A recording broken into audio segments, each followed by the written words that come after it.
السلام علیکم، بسم اللہ الرحمن الرحیم۔ حضرت موسیٰ علیہ السلام کا واقعہ۔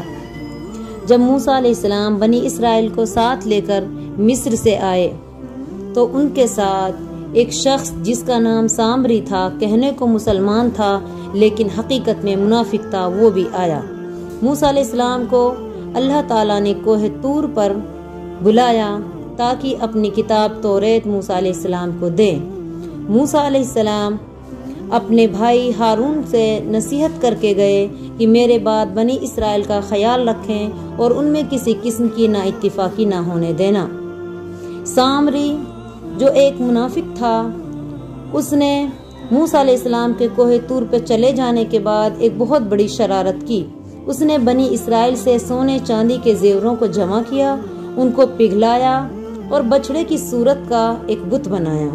یہ بت یعنی بچڑا اندر سے کھوکھلا تھا، اس میں کچھ سوراخ تھے، جب اس سے ہوا ہو کے گزرتی تو اس بچڑے کے منہ سے بیل کی آواز نکلتی تھی۔ سامری نے بنی اسرائیل سے کہا، یہ موسیٰ کا خدا ہے، آؤ ہم سب مل کے اس کی پوجا کریں۔ بنی اسرائیل گائے کو ایک پاک چیز سمجھتے تھے، اس لیے وہ خوشی خوشی اس کی پوجا کرنے لگے۔ حضرت ہارون علیہ السلام کو جب اس کا پتہ چلا تو انہوں نے انہیں بہت سمجھایا لیکن انہوں نے ایک نہ سنی۔ ادھر 40 دن بعد موسیٰ علیہ السلام اپنی قوم کے پاس آئے، ان کی یہ حالت دیکھ کے بہت غصہ ہوئے۔ پھر بنی اسرائیل نے کہا کہ یہ سب کچھ سامری کا کیا دھرا ہے۔ سامری نے ہمارے سونے چاندی کے زیوروں کو جمع کر کے ان کو پگھلا کے ایک بچڑا بنا ڈالا اور ہم سے کہنے لگا کہ یہ موسیٰ کا خدا ہے۔ تو موسیٰ علیہ السلام نے سامری سے پوچھا، تو نے یہ کام کیوں کیا؟ سامری نے کہا کہ اللہ کے فرشتے کو میں نے گھوڑے پر سوار جاتے دیکھا، میں نے گھوڑے کے پاؤں کے نیچے سے مٹھی بھر مٹی لی، اس کو بچڑے کے بت میں ڈال دیا، اسی وقت وہ بت بولنے لگا اور مجھے ایسا کرنا اچھا لگا۔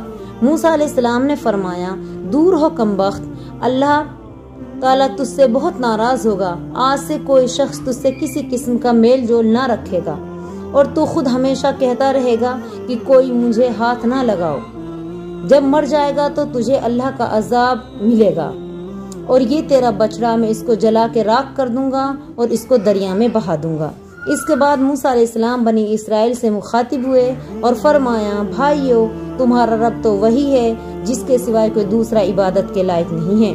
بھلا اس قسم کی چیز خدا کیسے ہو سکتی ہے؟ یہ بچڑا ہے، نہ اس میں کوئی پاکی ہے اور نہ کوئی بڑائی، یہ نہ کسی کو فائدہ پہنچا سکتا ہے اور نہ نقصان، ہم اس کو بھی جلا کر خاک کیے دیتے ہیں۔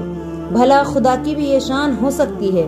ابھی میں اس کو جلا کے دریا میں بہا دیتا ہوں۔ پھر موسیٰ علیہ السلام نے اس کو جلا کے دریا میں بہا دیا۔